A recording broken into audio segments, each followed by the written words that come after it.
pangarap ang mas abot kamay. And to this game number 1, makikita natin agad yung identity ng dalawang kupunan na sobrang layo ng agwat. Diba? Nandun yung playstyle na ini-expect natin for both of these compositions. The only thing na aabangan natin kung paano i-execute.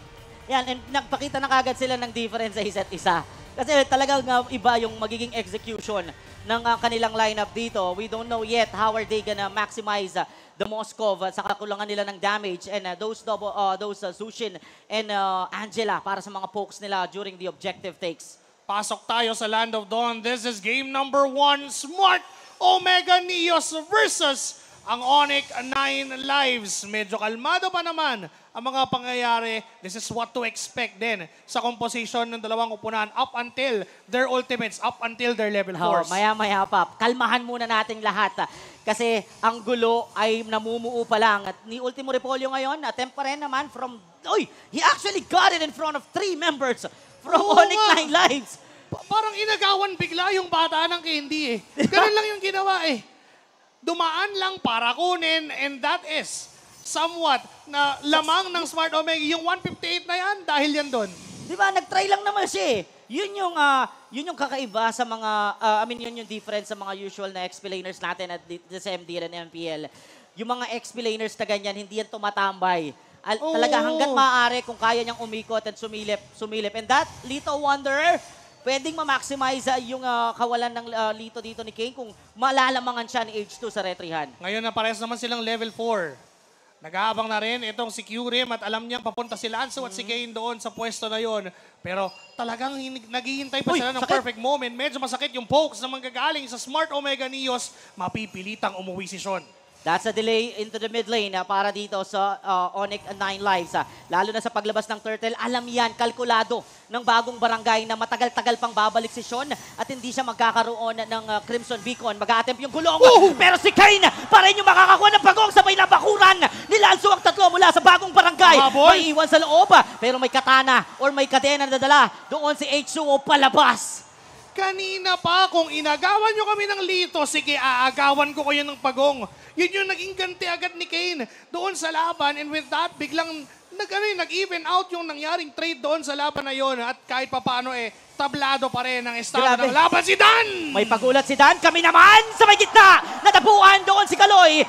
Sean, sakto yung Crimson Beacon para makatakas sa kamatayan. Kill over the Turtle, yun yung naging response ng bagong barangay. Kita mo yung ambay Yung pag tumayo ng ganun, alam mong nakaredy yung kamay dun sa ulti player. Bawi ako, Lord, sabi dito ni Dan. Kasi kanina, napaganda kay Kane yung I am offended. Napasok siya sa Reaper dun sa Turtle Cave. So, yung ganung klaseng, kumbaga, rebound kagad, bawi ng Smart Omega, hindi mailalayo ng Onyx 9 Lives. Probably their momentum and their lead. Ganun kadali Yung mga burst para sa Smart Omega Neos, isang I am offended, isang latag ng Frigid Glacier, basic na basic lang for Smart Omega Neos na pumatay at kumitil ng isa mula sa Onyx 9 Lives. Pero let's talk about doon sa gold lane, Nosa and West. Wala pa, kalma. Yung dalawa na yan, hindi yan gagalaw kung wala yung mga kalab team nila. Hinihintay ni West si Sika, hinihintay ni Nosha, etong si Sean, pero si Kaloy mamaya sa tingin ko ang pwedeng maging katandem niya. Though, nagparamdam kagad si West sa may gitna rin. May namumuong bakbakan. Pero iwas pa rin ang ginagawa ng Onyx 9 Lives. Nagiging masyadong disiplinado yung galaw ng dalawang kupunan. Alam natin na pareha silang may tendency maging sobrang agresibo during the early game. Pero right now, we're looking at two different teams doing the same thing. Maging disiplinado lang at maging kalkulado ang bawat aksyon. Sumilip si Kyurem doon. Nakita niya si Kane. Pero dahil Matilda naman at walang masyadong hold, crowd control, pero off-cam kill, it's H2O getting. Kanina pa niya yan. Iniaamba Diba? Pero ang gulo dito na nasa mid lane, hindi pa rin humuhupa. Diba? Talagang nagiging masikip ang mid lane for both sides. They're not giving up that middle lane, setting up for the Turtle. At nauna na naman ang bagong barangay sa may pagong. Nanggugulo si Dan sa may backline, hindi pinapagalaw. At hindi na nga nakapasok ng tuluyan si Kane. Pero maghahabol ang Wildcats. Maghahabol, Turtles Pusanza. I'm offended, Dan! Pero siya yung mapapunish. Sean nga lang, napagitna. Pati si Kane ay mawawalang parang bula. Sinosha, nasa may backline. At sabay sinisipat sila H2. Sean with a kill, 3 members down for OMGN. 3-1. Pero hawak ng Smart Omega yung turtle. Pero dahil dun sa 3 buhay, ay nakalamang pa ang Onyx 9 lives. Pati yung Torre sa gitna, sinusugod na. Papasukin pa rin sa loob. Lanzo with a setup! And Nosha with a kill! Si West pa ang kanilang napas lang sa loob mismo ng Torre. Anong walang damage? Kung sama-sama kami, merong mabigat na damage ang Wildcats. What a good bounty na nakuha ng Onyx 9 lives. That's the West Side Kela dying on the mid lane together. Yung Torre pa na gustong basag-basagin. And this time, looking at the instant replay, napakaganda ng hold na ginawa nila against Kane. Kaya nakuha ni H2O yung turtle. Pero because of the innate survivability Yun na nga. meron ng composition ng Onyx 9 lives, they were able to withstand and extend that team fight. Doon natin naramdaman yung bigat ng lineup dito ng Onyx 9 lives. Cats. And for the next team fight, kung magkaroon ng 1 to 2 items dito sila H2, I'm expecting them to be more aggressive para maiwasan nila yung mga puro team fights lang yung bakbakan. Yung mga papitas-pitas, importante yun sa Julian. It's time para tignan kung magkakatotoo ba o baka balik rin ang mga sinasabi natin ng mga players na to. For Smart Omega Neos, looking at the items, ganda rin ng first pick off ni Dan with that Radiant Armor. Oo. Kaya pala nagtatagal siya kanina. Bakit yung pagbato sa kanya ng mga batya, yung pagligo niya ng mga paro-paro sa Lantern Flare, hindi siya masyadong masasaktan ng todo. Pero dahil nga wala siyang physical armor, siya yung magiging kryptonite niya every team fights. Oo, siya yung pinaka sabihin natin mag-benefit from that. So, well, for Smart Omega Neos, ang tingin kong iniisip din naman ni Dan ay hindi naman kasi agad-agad sasama si Hindi Nosha. pa, oo. Nandun yung presence ng mga split push, pero for the turtle fight, Ganito, Crimson Beacon and Heart Guard doon. At si H2 pa rin na makakakuha ng pag-o, pero napakuran na naman sila ni Lanzo. Makakataka, si Sika yung naiwan, maghahabol ang Wildcats. Si Dan, ang pilit hinahanap. Sean, binitbit, papalabas. Sabay bakod ni Lanzo, pero may sundo. Curem with a guiding wind. hindi yung pinakamaganda for Smart Omega Neos, yung kakayahan nilang makasurvive. Pero teka lang, yung dalawang gold laners sa kanina pang spasyo lang ay nagbibigayan din. Look at West, look at Nosha.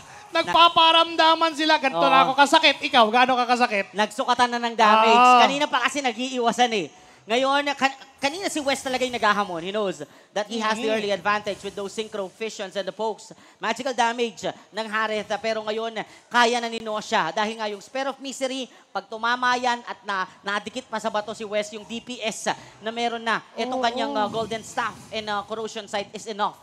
Piling ko nga papunta pa siya sa DHS na. Oo, then, DHS na to. O di kaya pa Wind of Nature, pero I doubt dahil magic damage naman talaga yung pinaka-damage output ng Smart Omega Neos. And looking at it, Pero, nagiging kalmado na naman ha. Napaka-aggressive ng build niya, no? Usually, mag-ano ka dyan, mag-magic blade ka eh. Yung kahit magic blade lang, Kahit hindi magic rose blade, gold. pero hindi siya nag-chop suey. Talagang rekta damage item. Alam niya na kailangan ako ng maaga ng kakampi ko, so I need to build those items as early as possible.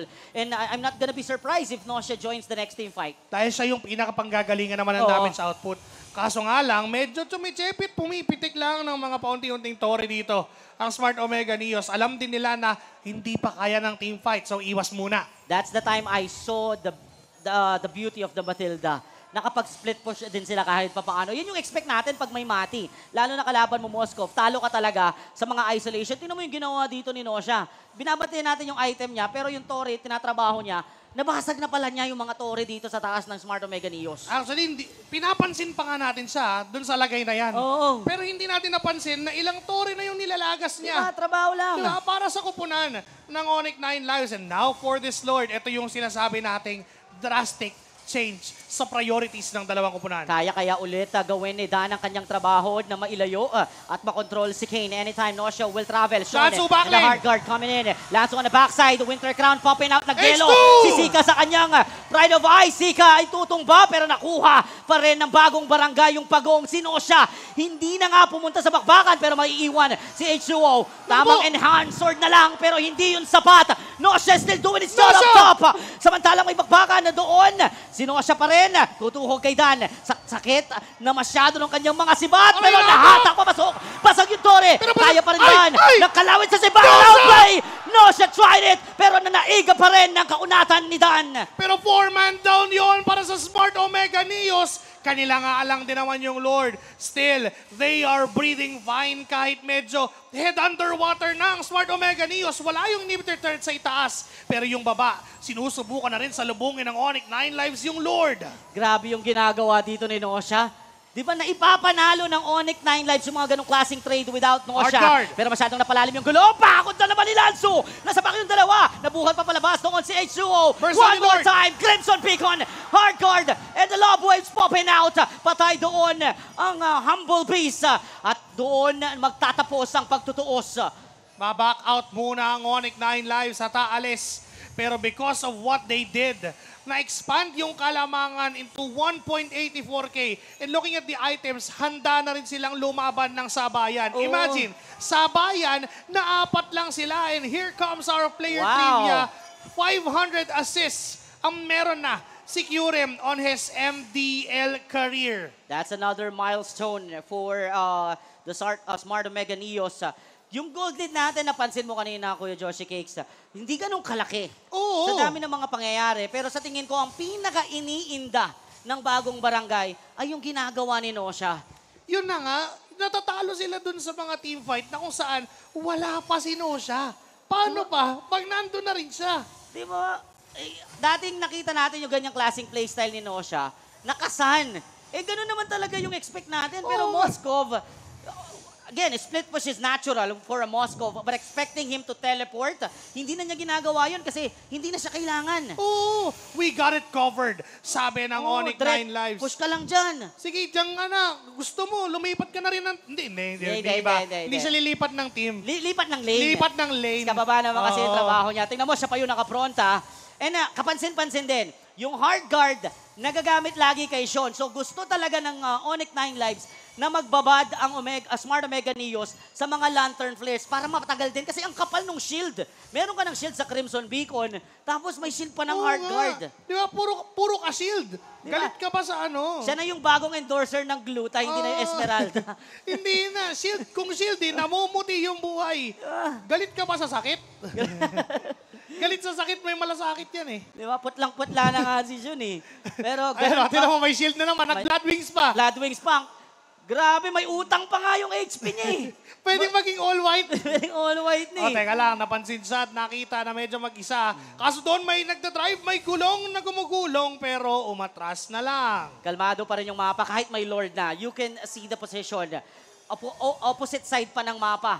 Naroon ng mga teams natin pero nagsimula ng pumwesto. Ito kupunan ng Onyx 9 lives. They are expecting na hindi na aabot sila West at si Curem sa pag-ikot doon sa may Lord Pit pero mukhang makakasalubong sila ni Nosha. Teka lang alam din kasi ni Sean na siya yung pinakamagandang mang-zone at this point. Hindi siya agad-agad mababurst. Pero pwedeng andun pa rin yung ingat eh. Kasi nakita na natin agad. Looking at this, another milestone, 200 assists para kay Kaloy. Grabe, no? Lalo na ngayong season, di ba? Yung mga assists niya, mga setups niya dito, numbers, sobrang tumaas para dito kay Kaloy. Another milestone this time. Roamer, sa Roamer, yung mga milestone natin. Di ba? Up, may babalik agad. Ipit ka ni Lanzo, si Dan makakalabas. Ginamit na kanilang fist break, freeze, crack si Dan. Yung biglang mawawala, pero nakatakas pa rin ba? Hard guard. Napalaman pa rin si Tito Dan. Kaya lang si H2O, pinagsisipat at dinaganan ng gulong. At naghihingalo doon si West. 3 members down for bagong barangay. Inilabas pa yung yellow, pero nasundo muna dito. Sika mabubuhay pa rin, pero naitaboy na ng Wildcats ang bagong barangay. Ngayong wala na yung retry holder, they can go for the Lord. Pero teka, iba yata yung plano ng Onyx 9 lives. Rerekta sila sa itaas na bahagi ng mapa. Ito na ba ang simula ng katapusan? Ito na ba ang pagkatok ng Wildcats? Nagpa-yellow with a frigid glacier. Dinidelay ang mga sitwasyon. Pride of Ice popping out. Bakod ni Lanzo. Nabuhay muli si Dan. Makakatulong at makakatuwang ba siya dito ni Curem? Tower lock kay Nosha. Sabay ng Tortoise Pusans. Walang nagawa.